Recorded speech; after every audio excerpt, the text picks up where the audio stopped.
Donc, juste pour rafraîchir les mémoires, vous n'êtes pas sans savoir, depuis août 2020, nous avons remis toute la documentation légale pour être comme un parti.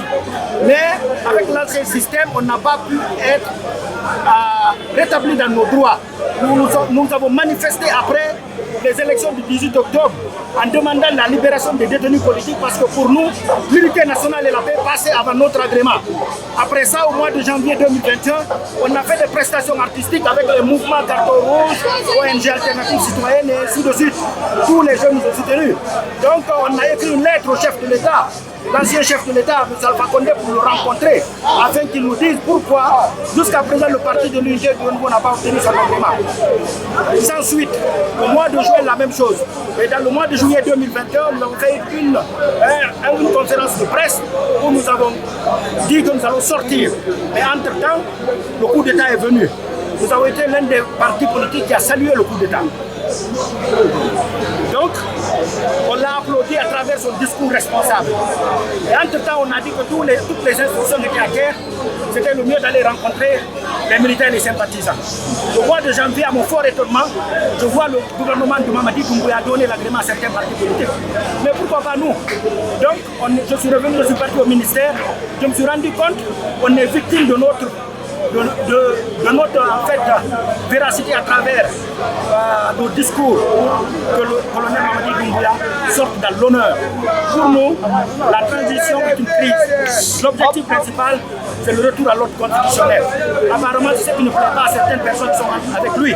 Ils ont donné l'ordre au ministère de ne pas nous donner notre agrément. Nous sommes allés jusqu'à rencontrer le ministre. Le ministre nous a donné son numéro. On l'a écrit et réécrit, appelé et réappelé. Mon informateur au niveau du ministère m'a souligné qu'il faut caresser le CNRD. Il faut leur dire ce qu'ils veulent entendre. Mais au détriment de la Guinée, ce n'est pas possible. On l'a dit, monsieur le colonel Doumbouya, votre honneur est lié à l'ordre constitutionnel. Si c'est ça qui vous dérange, ça va longtemps vous déranger, on est désolé. Mais c'est ça votre honneur, l'honneur du peuple de Guinée, l'honneur de toute la nation. Donc, ils ont mis un pied sur l'agrément du parti de l'unité de Renouveau. On a utilisé tous les recours qui étaient en notre possession, légaux, pour nous faire entendre. Impossible, silence radio au niveau du ministère. Si le document avait un problème, c'est à eux de nous dire qu'est-ce qu'il y a.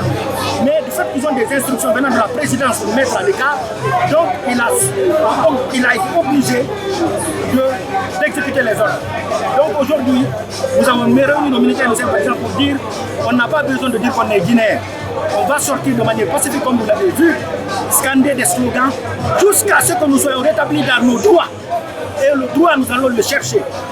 La détermination qu'on a, c'est la même détermination que le colonel avait pour enlever le professeur Alpha Condé à son pouvoir.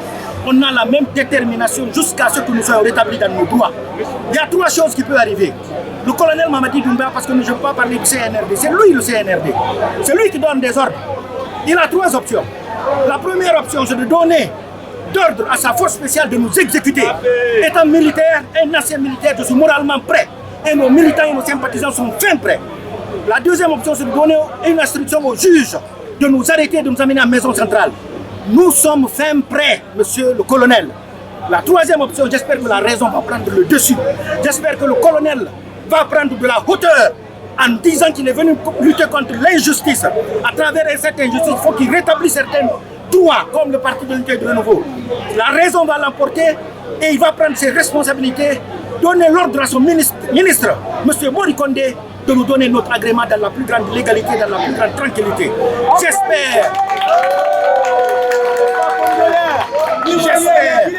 J'espère que cette option va être la dernière. J'espère que le colonel va prendre de la chassesse pour prendre cette option. Pour les deux autres, je dis à mes militaires et mes sympathisants, si je meurs si quelqu'un doit mourir, je préfère mourir dans ce combat. Et si je meurs, enterrez-moi auprès de mon père, ici à Dixine, et continuez le combat. Continuez le combat jusqu'à votre dernière cellule vivante. Parce que vous êtes des fils dignes de ce pays. Personne ne peut vous effrayer. Le colonel a eu une détermination, il a pris des armes, il a délogé un pouvoir aussi solide qui était le pouvoir du professeur Alpha Condé. Nous avons la même détermination, mon colonel. Je suis un ancien militaire, la même formation que vous. Donc pour vous dire moralement, être exécuté et amené en prison, je suis fin prêt. Nos militants sont fin prêts. J'espère que vous n'allez pas prendre ces options. Mais si ça arrive, nos militants et nos sympathisants, je serai dans ma tombe. Partez avec l'agrément parce que je sais que vous allez gagner. Je sais que vous allez gagner, personne ne peut s'arrêter devant le peuple. Je suis un ancien militaire, tu sais que les militaires n'osent pas le peuple. Le colonel ne peut pas tuer tout le peuple. Le seul militant qui va rester, il va scander jusqu'à ce qu'il obtienne l'agrément du parti et il va s'arrêter sur ma tombe et il va lire l'agrément en priant pour nous. J'espère que ça va arriver là. Mais dans le cas contraire, Inch'Allah, j'espère que Dieu va nous aider. Je vous remercie.